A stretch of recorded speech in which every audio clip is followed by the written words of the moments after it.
am. This is the I love me slide. My name is Hassan Musavi. You can call me Hassan, you can call me Musavi, you can call me Dr. Musavi. In that case, you're gonna guarantee an A+. That's me, that is my information. I'm coming from a engineering background for the most part. And here's my email. A little note about that email is as you can see, there's no G in this email, right? So please do me and yourself a favor and don't send emails to musavi@g.clemson. Somebody receives them, apparently. And that somebody apparently has an account with my picture and everything. I never receive those emails, right? And an indication for you to know if I've seen your emails or no is that I respond to emails. So if you send me something and you don't hear back, that means that you immediately want to call 911. Give me some time, right? Or it means that you're sending that email to a wrong account, okay? Some of you people know Amin, some of you don't, but he's a PhD student at our program. He took this same course the last round that it was offered, which was in the fall of 22. So I've asked him to help me with some of the grading and some of the other stuff related to this class, and he graciously accepted. So he's going to be helping me with some of that, but for the most part, I'm going to stay responsible for grading and providing feedback and things of that nature to you guys. So a team, this is going to be probably a teamwork of sort between Amin and myself. So this is us, this is the team. Now, before I go to my next slide and then talk about a few things and perhaps even look at some of the distractions with the chat box, I want to know my audience better, okay? It would be lovely for me to start from Miss Arzu all the way to Milad and then ask you to introduce yourselves. I'm not going to do that. I wish we had the luxury of time to do it, but that's not happening. But a straw poll of sort is going to do it, right? So tell me, by raise of hands, how many of you guys in our PhD program? Excellent. And how many of you guys are master's students who want to do a thesis or in the process of doing thesis? All right. And because I'm a little retarded, how many of you guys are none of those?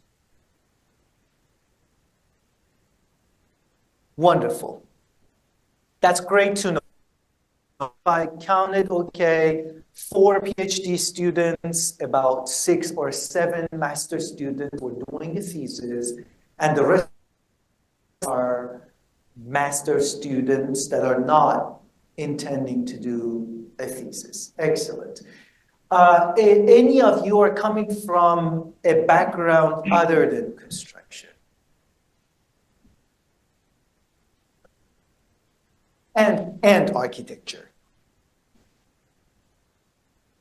All right. Tell me your name, please. Cameron Joseph. Cameron, what is the background? Real estate. Real estate. Excellent. Are you in the CSM program or in the real estate program? I'm in construction. Beautiful. Oh, I know that. I'm Anne. My bachelor's is in psychology. Psychology. And Arzu, you're chemical or chemistry? Chemical engineering. All right, so civil is close enough.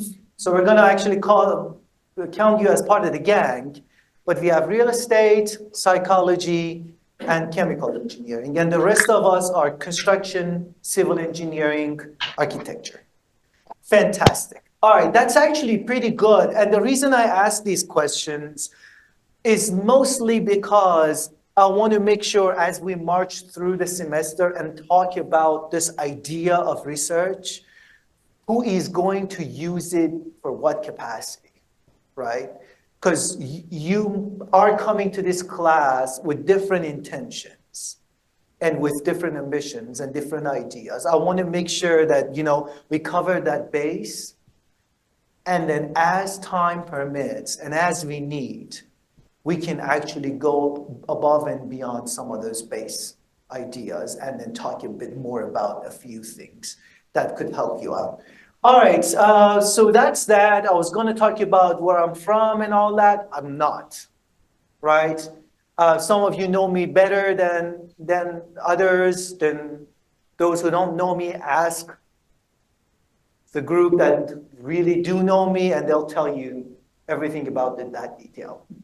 Let's get into my goals. So a good portion of my time here, which is from now until 3 p.m., where the first presenter is Dr. Lucas is coming to present his research, is to tell you, number one, what my goals are from teaching this class, and make sure that I communicate that to you clearly and upfront, so there's no miscommunication of sort about that.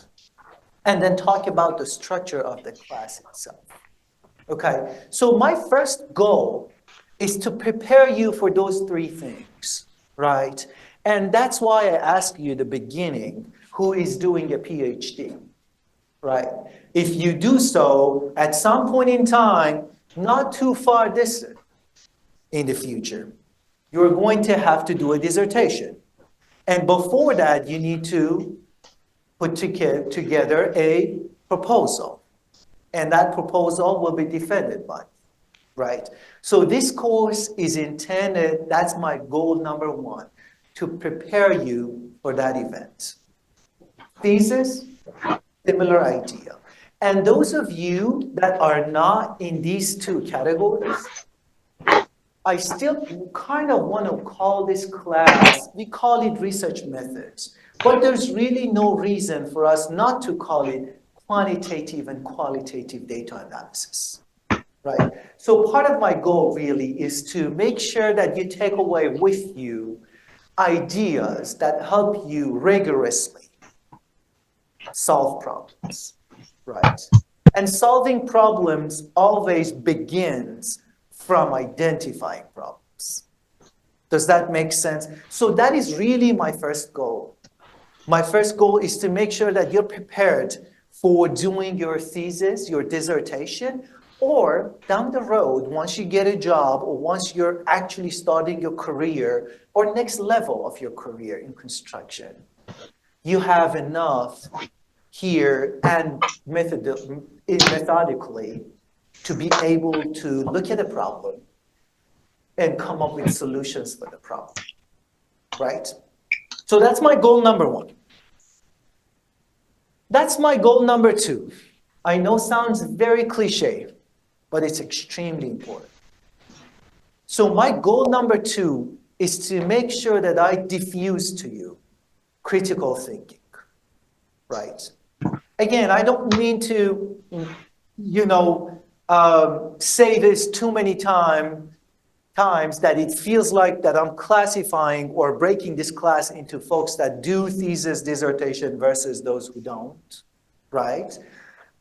It's not about that really, but down the road, really, regardless of whether you're going to think very critically for a PhD or thesis or master thesis, or you are going to develop that way of thinking in general, this is what you guys need.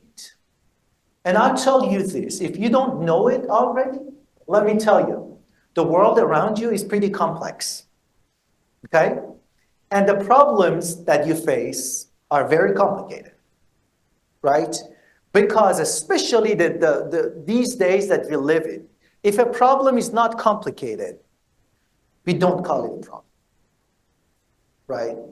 We call it just a day-to-day routine, right?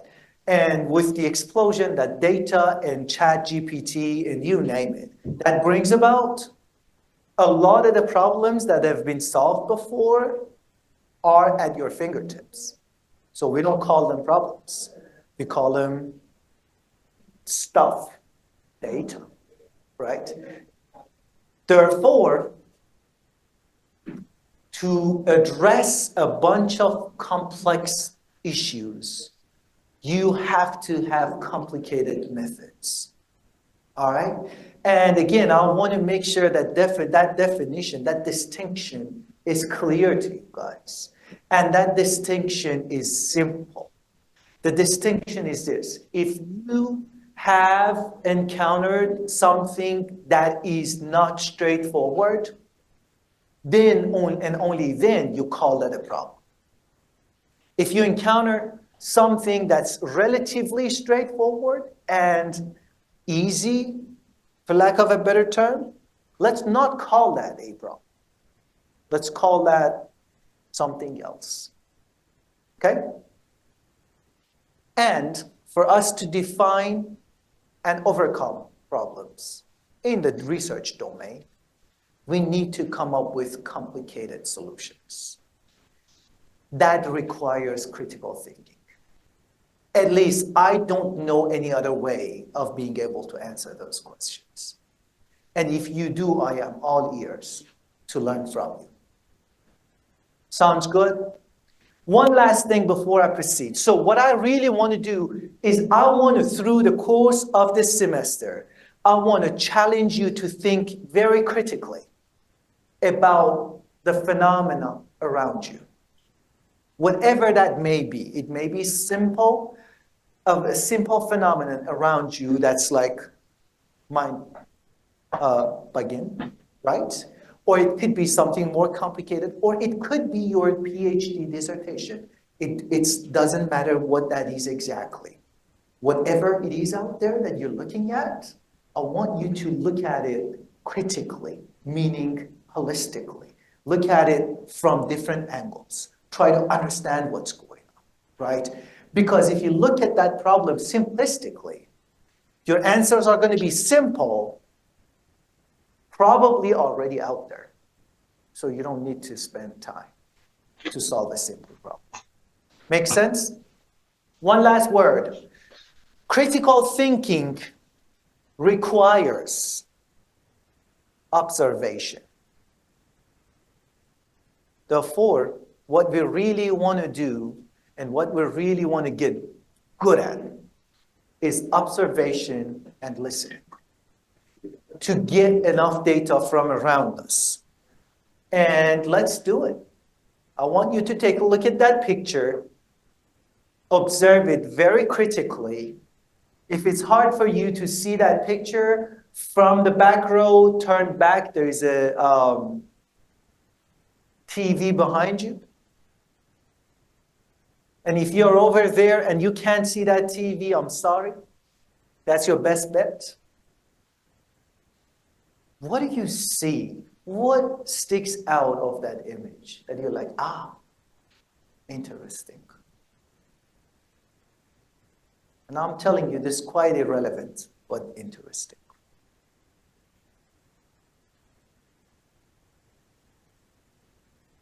Oh, by the way, the question wasn't rhetorical. I'm expecting answers. It's a muscle car. What's that? It's a muscle car. It's, Yeah. 70s muscle car. Yeah, what else? Hyundai sedan, two-door, two-seater coupe. Okay. Excellent observation. Critical, I'm not 100% sure, but very thorough observation. I like that. What else? What else? It's on the street, which would lead you to believe it actually runs, but it's an old car that. That's a good one. And I want you guys now to look at this. Yeah. And that's Toyota's hybrid logo, isn't it? I don't even know. Here's the backstory. I was walking a few summers ago for a few months. I worked in California, right? And one day I was actually walking in the streets of California. I came across this car. And for those of you guys who need a little bit more context, California is its own country, right, out west, with a lot of ideas. Walking by, and I saw that, and I'm like, whoever owns this car has an interesting, sarcastic view of things, right? So this is definitely coming, I mean, the guy put it on just to make a point that, hey, not everything has to be hybrid, and you know, there are other visions in the world than you Californians' visions. So I'm like, I'm gonna take this picture of this and I'm gonna actually talk about it, right? Irrelevant, quite irrelevant, right? But when you observe things, make sure that you look at them holistically. Make sure that you see different things. Sometimes you see signs that don't mean nothing, but you still have to observe them. Sounds good? Wonderful. All right, goal 3. I'm pretty serious about this one. I'm very serious about this one. My goal for this class is to teach you guys the fundamentals of research methods. And I guarantee you that I'm not here to teach 2 things.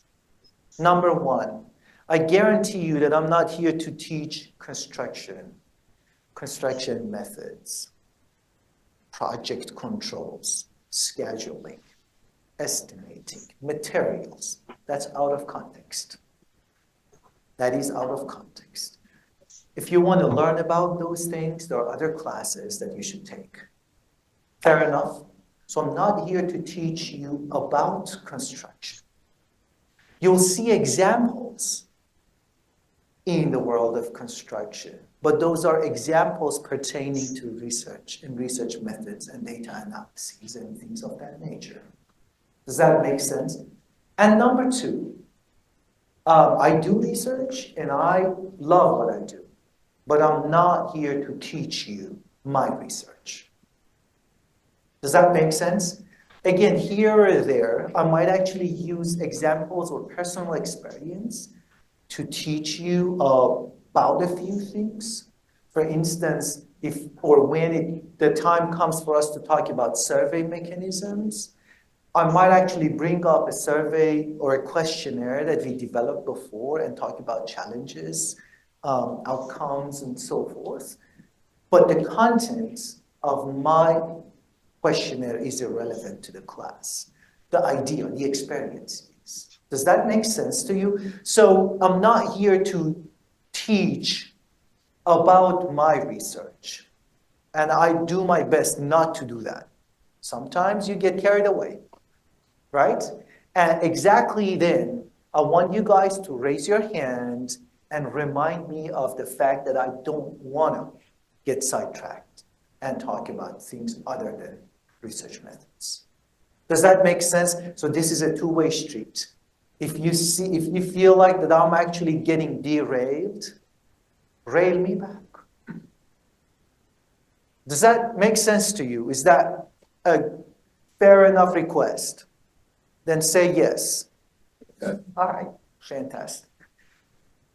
Here's what we're going to do.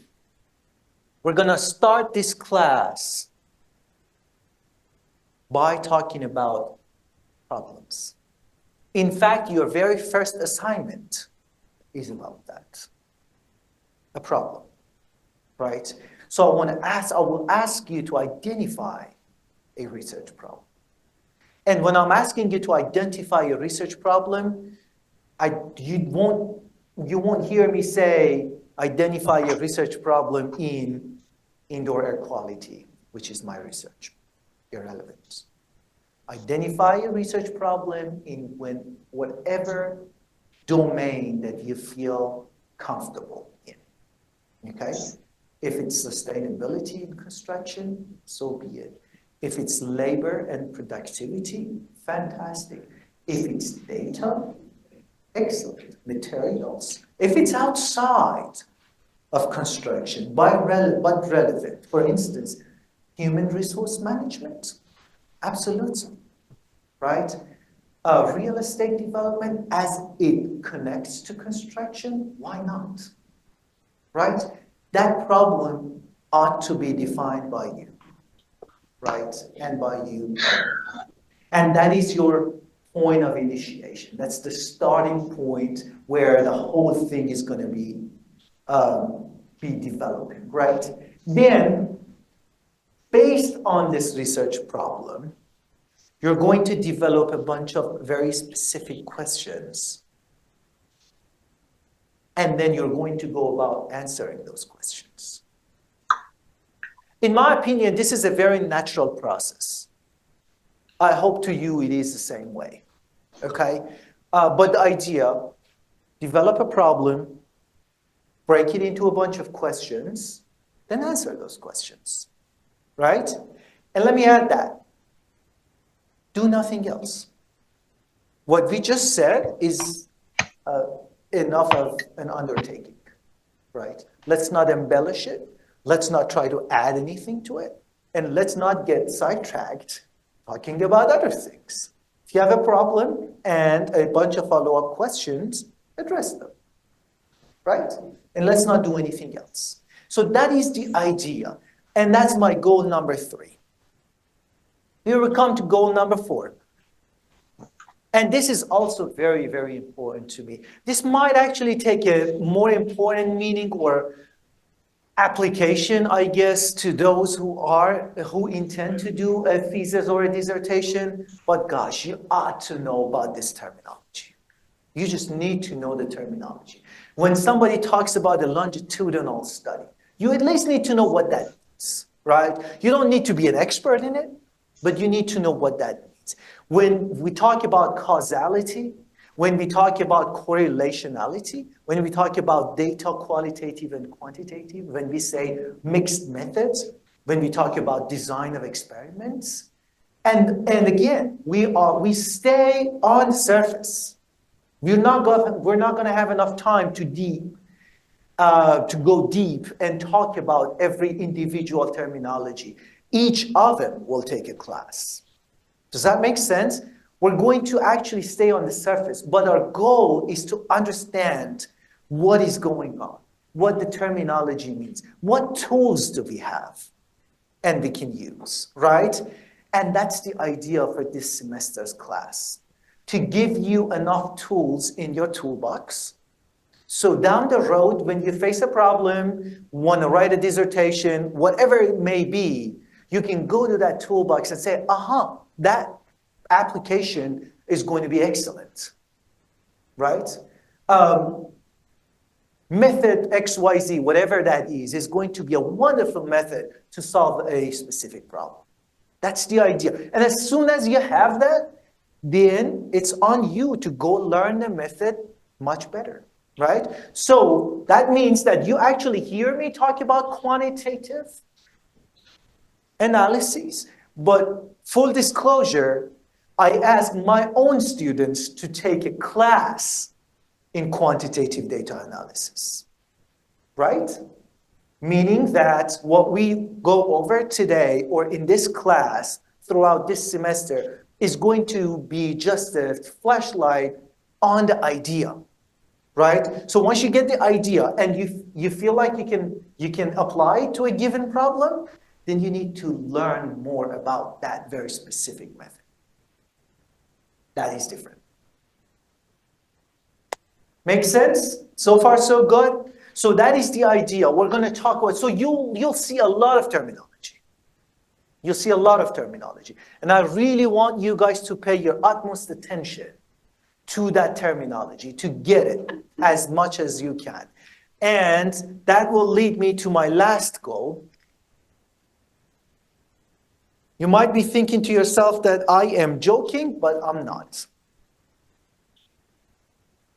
Have fun, right? Have fun learning. And I'll tell you this, because I always say that, and semesters go by, and I say that even more assertively, that as time goes by, 2 things happen to you at the same time. And what's funny is that they happen to you at the same time. Number 1, you get weaker physically as time goes by. right? They call it aging. And number two, your responsibilities go up. And those two things happen at the same time too. What do I want to conclude? This here is your best time. Then enjoy it, right? Does it mean that this is going to be a breeze of a class and nothing, challenging is going to be posed to you? Absolutely not. Does it mean that, tests and exams in this class are going to be easy? I don't think so. I don't know. Maybe you surprised me. I don't think so. Okay? But it means that learning, spending time together needs to be fun, has to be fun. Now, if you feel like something is not working, something makes you nervous, something is out of ordinary, what do you have to do? You have to come see me and we need to talk about it, right? If something does not click, right? An idea doesn't present itself well, or I am not presenting it well.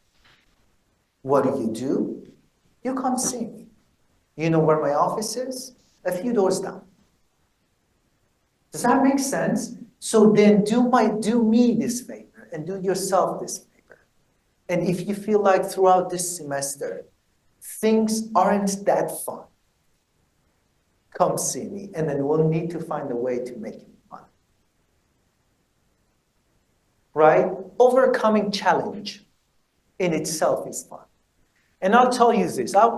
Let me actually ask you to do this mental experiments, and then we'll actually leave it be. But I want you guys to go back in time, right?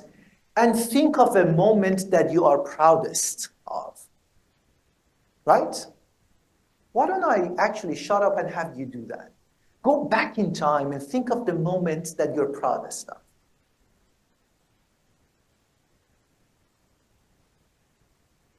Okay? Now, that moment was not easy. That moment was very challenging, right?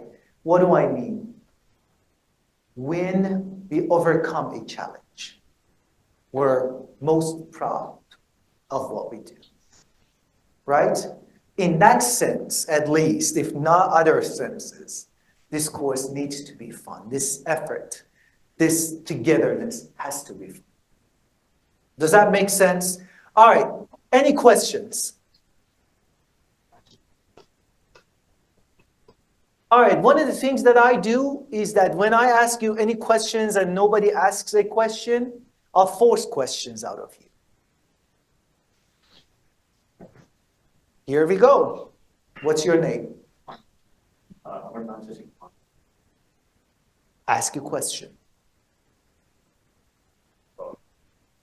Whatever you want. Yes. That's a question. What is your name, sir? Chinman. Ask a question.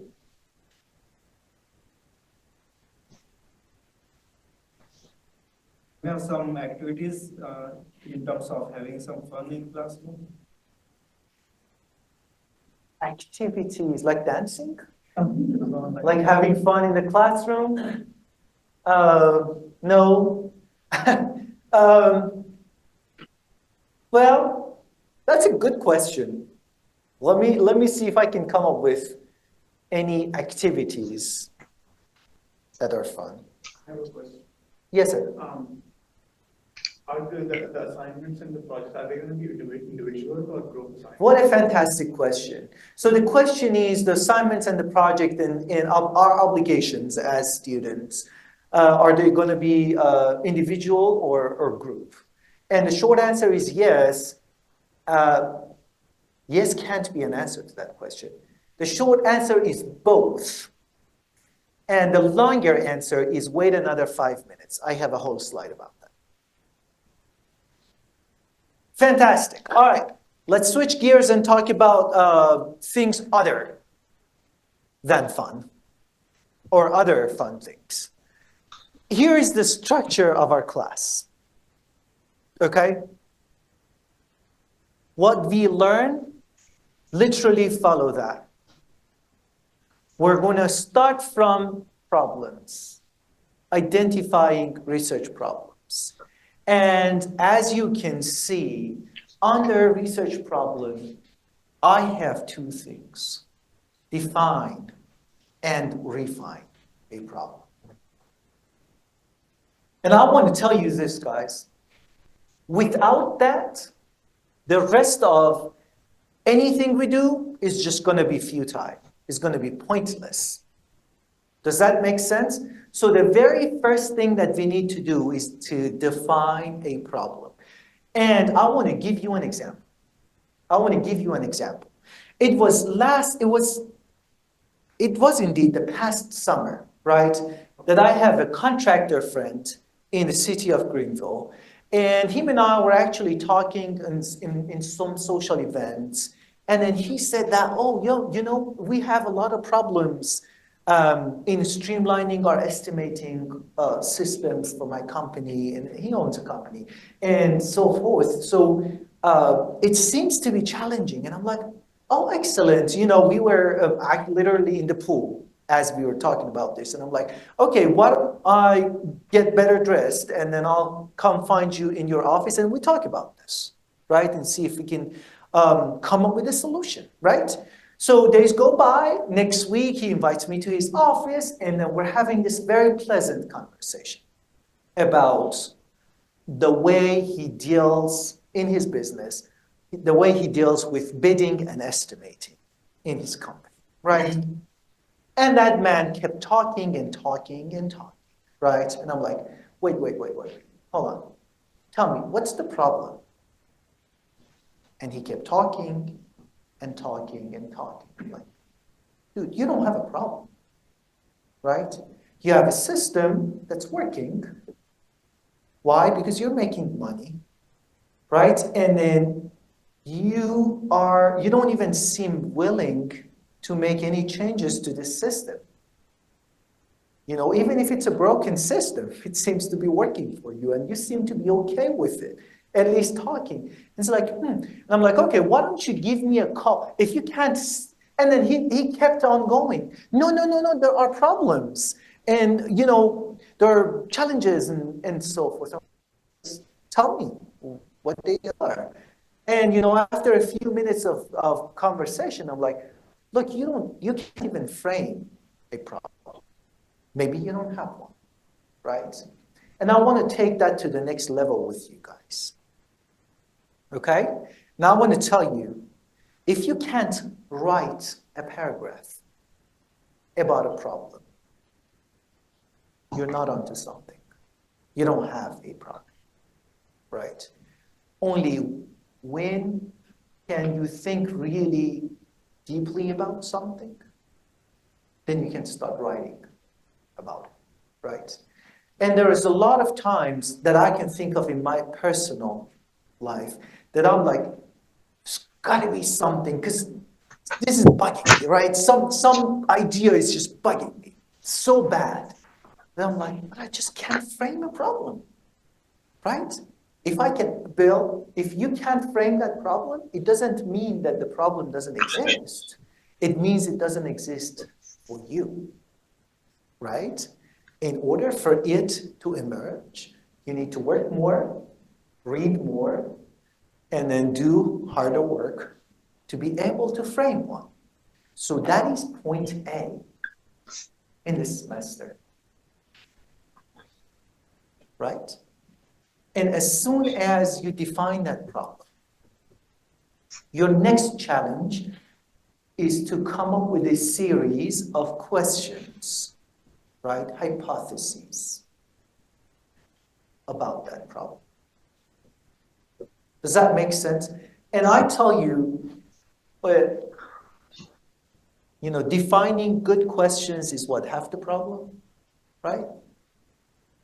A lot of times, this is at least my personal experience, a lot of times I've seen that an ill-defined research question just gives you a hard time because it's not well-defined. So you feel like you should be able to answer it, but then you find yourself chasing your tail. Does that make sense? So that is the second biggest challenge. And I want to take my time and speak a little bit about that section. I want to actually come up with a very goofy research question. Here's my research question. Does my dog love me? Right? And the hypothesis there is that my dog loves me. Right? That's what I want to study. And I don't have a dog. I could have a dog. But just in this example, I don't. Right? It's a research question. The next thing I need to think about is, how am I going to answer that question, right? How am I going to answer that question?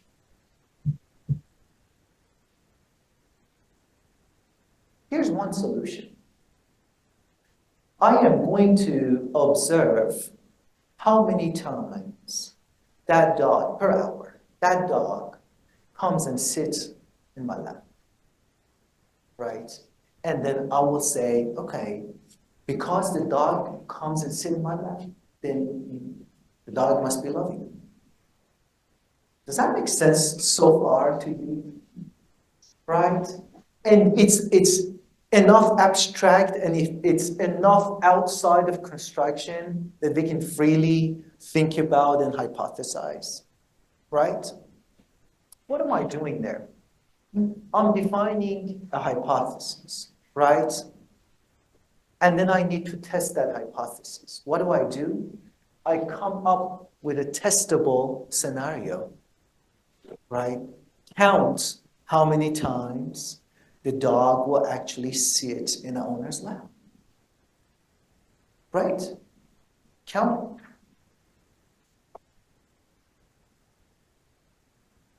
it. Empirically testable. That's the first feature your questions should have. They should be empirically testable, meaning that you should be able to come up with a mechanism to measure your variable, right? Now here's the problem. One could say, and I want you to pay attention to what I have to say. One could argue that who said the dog sitting on the lap is a sign of love? It could be a sign of need, right? What I just told you falls in the category of validity, right? In other words, do you have a valid research question? Do you have a valid approach to measurements? We need to talk about all of that, right? Are you defining a variable but measuring another one? Perhaps. That can happen. Agreed? So these are the types of things that we need to think about when we are developing those questions. Let's look at the second one, replicable. Meaning, can I come back the next day and then still watch the dog to see how many times it'll sit on the lap? Can I replicate my experiments, my measurements? For a well-defined research question, I should be able to replicate the scenario again and again and again. And then look whether I get a consistent outcome every time that I measure. Good? Look at the third feature, objective. What does that mean? It means that if somebody else watches the dog instead of me, the owner, or would they actually get the same answer? If somebody else looks at the data I collect from that frequency, would they reach to the same conclusion as I am? If that objectiveness is missing, we're going to have a hard time justifying a scientific approach. Does that make sense? If the conclusions or even the results of a set of work changes based on who does it, that's a negative sign to your approach. You need to come back and then refine your problem, redefine the questions. Does that make sense? Transparent. Do I conclude that the dog loves me because it's my dog? Right? Is there emotions? Am I being transparent about the way I convey my findings? If no, then I will have to go back and make sure that there's a mechanism there that makes my work reliable. Does that make sense? And this is just an opening to the semester. Obviously, we're going to talk about every aspect of this. Okay? We're going to talk about different techniques and methods to go about doing this correctly. Falsifiable, right? What does that mean? Especially, go ahead. It means that you can prove it wrong. So like with this example, it means there's a way to prove that you're not doing something. Exactly. Exactly. There has to be envisioned a way to prove that a hypothesis is wrong. You test it and maybe you conclude it's wrong, maybe you conclude it's correct. The conclusion is out of the picture. When we say something has to be a scientific statement, has to be falsifiable, it means that there has to be a way to show whether that statement is false or not. Does that make sense? A perfect example that I'm not going to give you one here is politics.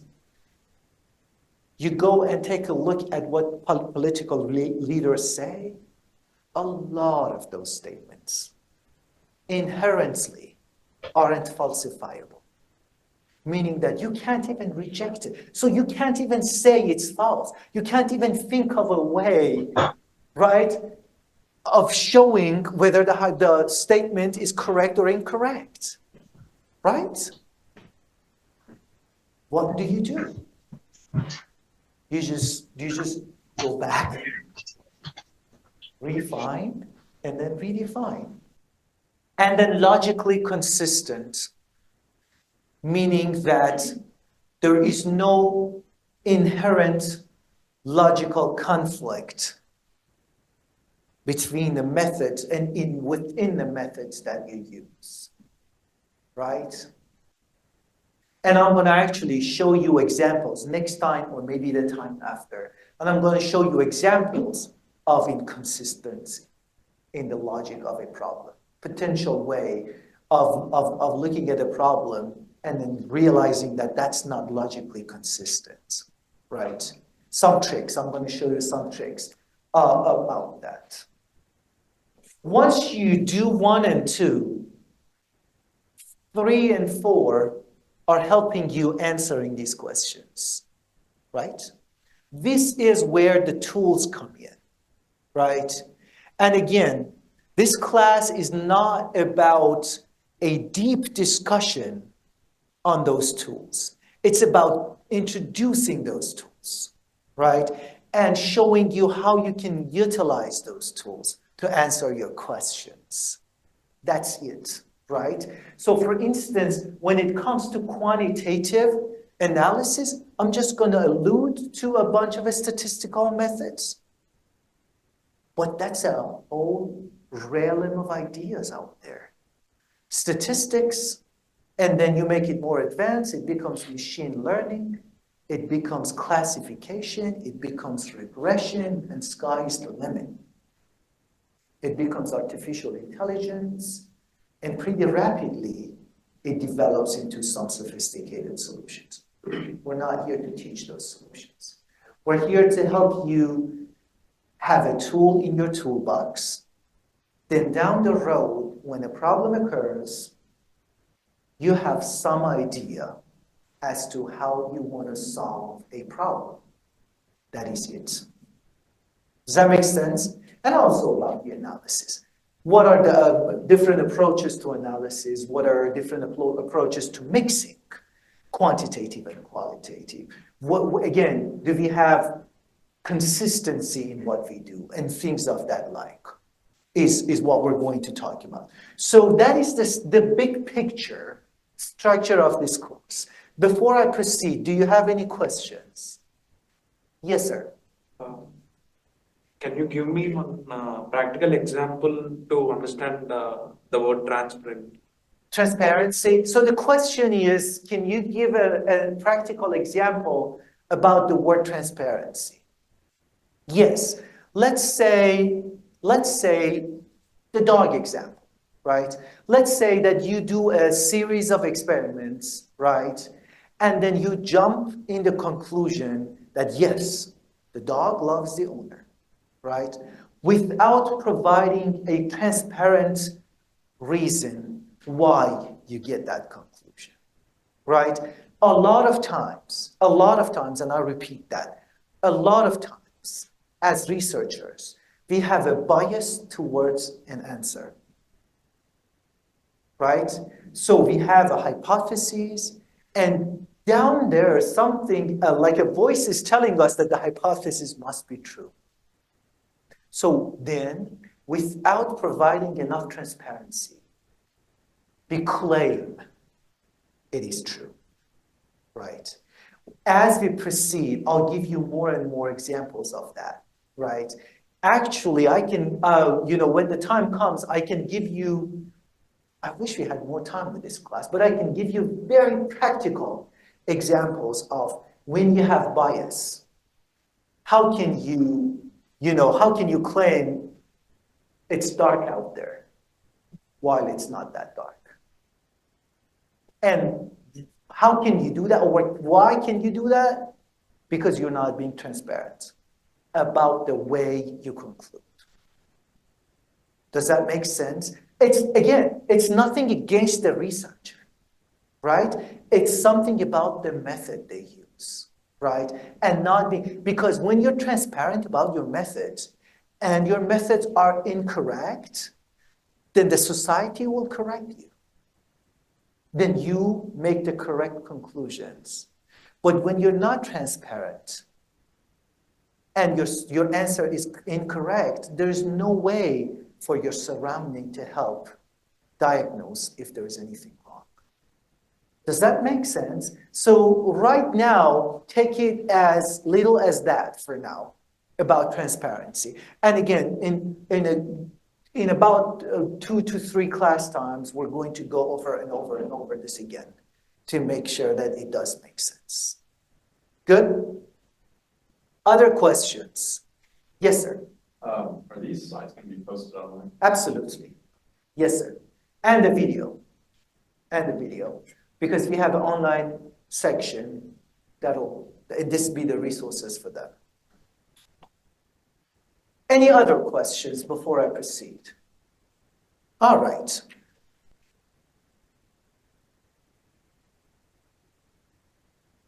Textbook. I have, for some reason, I have become way too liberal for limiting you guys to a textbook. These books are great. Feel free to check them out of the library. I think if you try hard, you might be able to find a PDF of these books somewhere. But they're not required. You don't need to buy them. And you don't even need to study them, like study as in preparation for an exam study. The materials that we're using for this class are going to be mostly about the slides and the content and the papers and everything that I post. Okay, so be in a very close communication with the class through Canvas, and you'll see all the documents that you guys require to finish and to do what you're supposed to do in this class. Is that fair enough? So that's about the textbook. And I want you to, although we're not going to use, I'm probably going to be a few minutes late, but not that bad, a couple of minutes. We're not going to use our laptops necessarily here, but I want you guys to have them, especially because I'm going to talk about reference management. I'm also going to talk about using like AI and AI-driven tools for lit review and things of that nature. And I want us to practice that together here in class. So come to class with your laptops, okay? This is fairly, like this section here is fairly obvious, okay? But I want to draw your attention to this here. We're going to have one exam, a semester project that is going to make a big portion of your class. To answer your question, this is a group project, groups of 3, okay? But the rest, these 2 are individual efforts. Midterm and assignments are individual assignments. Every person needs to submit their own work.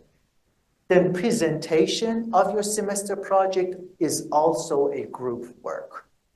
Does that make sense? So essentially, the semester project is going to be a group work. The presentation is also going to be a group work. The rest is going to be individual. Does that make sense? All right, so that's that. And then one last word about that semester project. When you go to Canvas, you actually, under assignments, you'll see that there is a section called semester projects. And then under that, you'll see 6 milestones, right? Starting from milestone 0 to 5.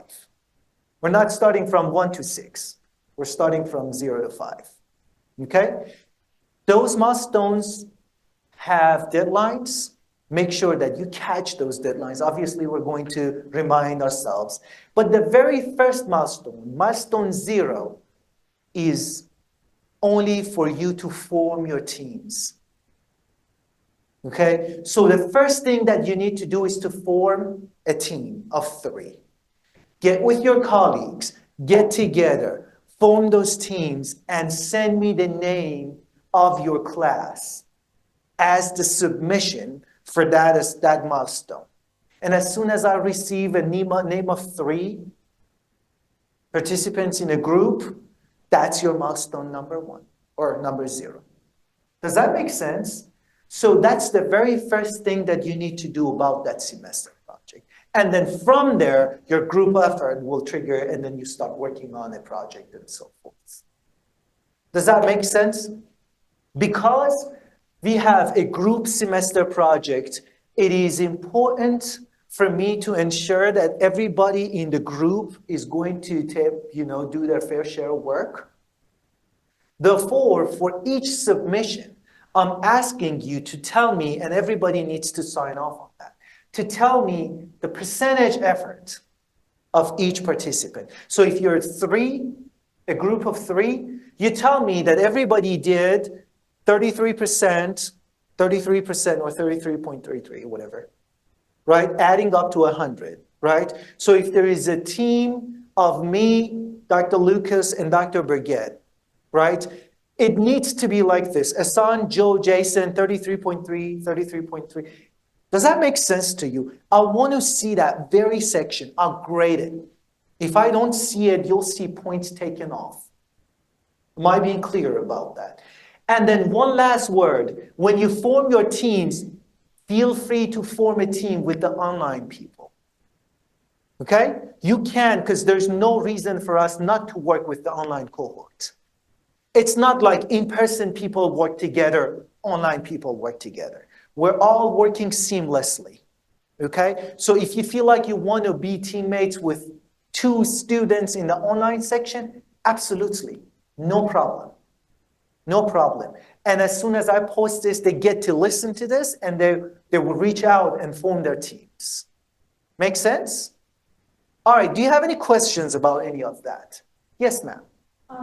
For all the submissions, do only one member of the group submit it, or do you want all three? Oh, fantastic question. When it comes to the semester project submissions, the project gets assigned to the group, not to individuals. So the group receives the submission and the group receives the grade. Right? So as soon as the project is graded, that grade is going to be distributed to all the group members, unless your percent effort is not equally distributed, then I would have to manually change your grades based on that. Does that make sense? So in our group, if it turns out that Dr. Lucas and Dr. Berget did 50% and 50% and I did 0%, that grade will be redistributed based on that. Is that clear? And because those numbers come from you, as much as I like you guys, I will not get the excuse that I did all the work and my group mates didn't do nothing.